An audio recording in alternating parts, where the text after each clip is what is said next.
Sa wakas, nandito na kami sa Port Elizabeth. Buta na banana. Entrance to... Hello! What's up? Bakit Mga ka na? higala!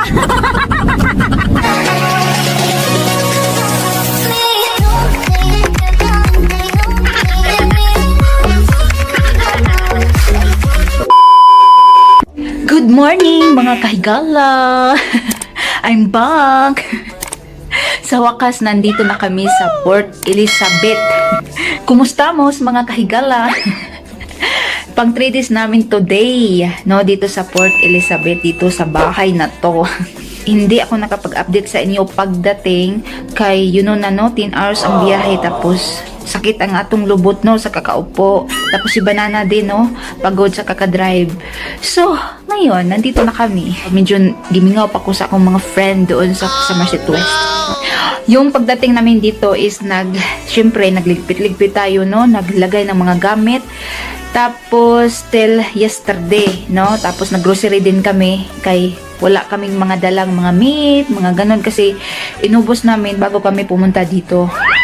So yun lang, tapos nagbili din ako ng pating suwel kasi nga 'di ba nagbigay sila sa akin ng maraming mga succulent, so nilagay ko sa mga pots.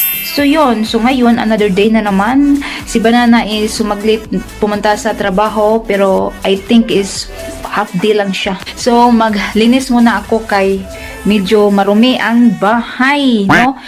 Hindi na lang tayo mag-house tour kasi nga maliit lang ang bahay. 'Di ba sinabi ko sa inyo, yung bahay is same lang sa tinitirhan namin doon sa Somerset West. So no need na, hindi naman tayo kasi katan para mag-house tour. So anyway, is nagluto ako ng maaga mga kahigala ng fried rice kasi may natira kaming chicken kahapon kasi bumili lang kami doon sa labas. So nilagay ko na lang sa fried rice. Yan! Ay, maglinis muna ako mga kahigala. See ya!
talaga pag maanghang.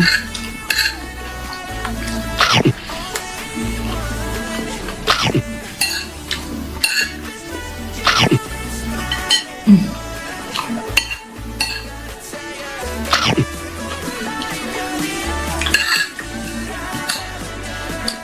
2 o'clock ba daw uuwi si Banana? So, di na ba daw akong tijan? Gutom na talaga.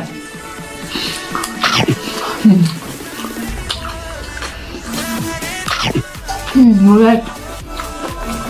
Bakal. Yeah, bakit walang light? Maligo pa naman ako.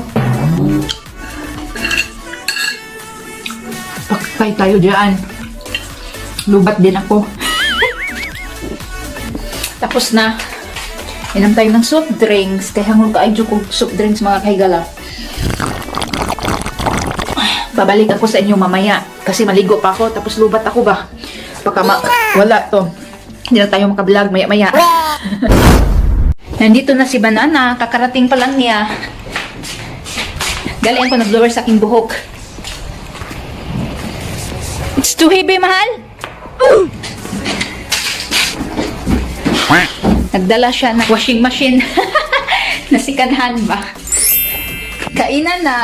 What you want? Me? No, I want chutney. Ah, chutney di ay. Kain muna kami mga kahigala. So, maglinis muna tayo sa washing machine kasi sobrang dumi. Hindi siguro ito nilinisan sa may-ari. Ang dumi. Kailangan tong pagwapahan para maging bongga. Looks new. It's working. Maglaba kami ngayon mga kahigala kasi marami kaming labunon, ano? 3 days kami hindi nakalaba. Tapos busy na din bukas. Kanina mga kahigala na board ako sa kakahintay ni Banana, no? Kay sabi niya 2 PM daw siya uwi. Tapos 3 PM pala. So pagkatapos kong naligo, nag-blower is nagawa-gawa ako nito. Yan oh, 'di ba?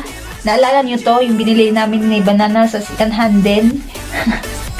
Tapos gikagid man wala man akong pintal. So nilagyan ko na lang ng ganito ba, style ba, para ilagay ko doon sa tabi namin sa bed ba. 'Di ba ito? Ito ilagay ko diyan para may partner tong frame. Nailagay ko na mga kahigala, kaso hindi man bagay oy. Mahaba lang siya ba, no? Sa kabilang kwarto ko na lang siguro to ilagay. Para sure ball na. Dito oh. Ay. Mas okay dito mga kahigala. Oh, di ba? Wow. Bagay. Tapos ito naman ang binigay ni Ate Milit sa akin oh, binirthdihan. Oh, di ba? Sa center ko nilagay. Ang daming binigay sa Ate Milit sa akin mga kahigala na frame ba. Ito pa oh. And then mayroon pa malaki na ganito. Naka-carton pa. Yan oh. Yan, dalawa yan. Yung isa pa oh. So, ilagay ko to sa kwarto. Nag-isip-isip ako kung ano ang picture ang ilagay ko. So, ngayon mga kahigala is magluto na ako ng lunch para bukas. Kasi bukas, trabaho na kami ni Banana. Busy na ang karir na mo. Para may mabaon kami. So, ang aking lulutuin is fried rice. Pero beef ang nilalagay ko. Hindi chicken. Kasi ngayon is chicken, no? Mabayot na si Banana nito pag always chicken kakainin. While busy ako sa kusina mga kahigala, si Banana busy din sa pag-hi-hi. Oh. Yeah, but at my job daytime and then I have to come night time and do the work, you know. Do your job. No, because my wife is too busy blogging. Is that what is in the bathroom? Or must I have it here, honey? Tell me where. I don't know where to put this when I'm finished. Madam, please tell me. Ang kaniyang mga bibi, mga kahigala, oh. Nandun pa? So right, tomorrow I'll boss you around. Bunta na Banana. Yeah, because tomorrow you are my boss. And here in the house, I'm the boss, okay? Yeah. Lalabas muna kami saglit mga kahigala. Pupunta kami sa mall. May bibilhin kami ba? Kung sakaling mayroon doon. 7 o'clock pa daw mag-close ang mall dito. So, ang binoboil ko na beef, mamaya na lang yun. Sino-turn off ko. I-continue ko na lang pag-uwi. Mag-lipstick muna ako mga kahigala kay In 600 meters, parang mas para turn no. right. Napihi na. Asa na lipstick. Itong lipstick mga kahigala, binigay ito ni Ate Linda. Marami siyang naibigay nga lipstick sa akin.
Nandito na kami. Entrance 2. We're just going here. I don't know where to go. I don't know. This is entrance 2. This is entrance 1. Malaki ang mall nila dito mga kahigala. Sus. Ganda sana mag-shopping-shopping kung maraming pera kasi walang pera tayo. Woolworths. Mga mamahalin. At home, living space. Where we going, mahal? Yung Kapiting Bank? Tingin kami ng bedsheet. Tingin-tingin lang muna kasi yung price mga kahigala, alam nyo na.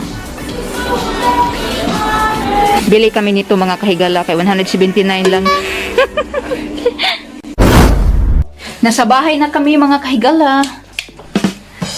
Ang nabili namin doon sa Mr. Price is ano lang, yung bedsheet. Tapos, ito, panghapin. Dalawang ganito. Yan lang.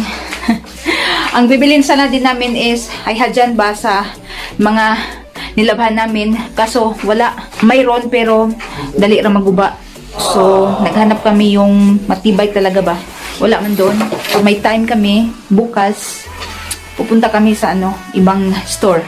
Diyan ko nilagay mga kahigala kaya ako bumili ng panghapin kasi hilig ako magtungtong sa akong tiil. Tapos ito, kurtina kasi ito, temporary nilagay ko doon. So nakabili na ako. Ligpitin ko na lang to. Ito yung binigay ni Ate Milip din.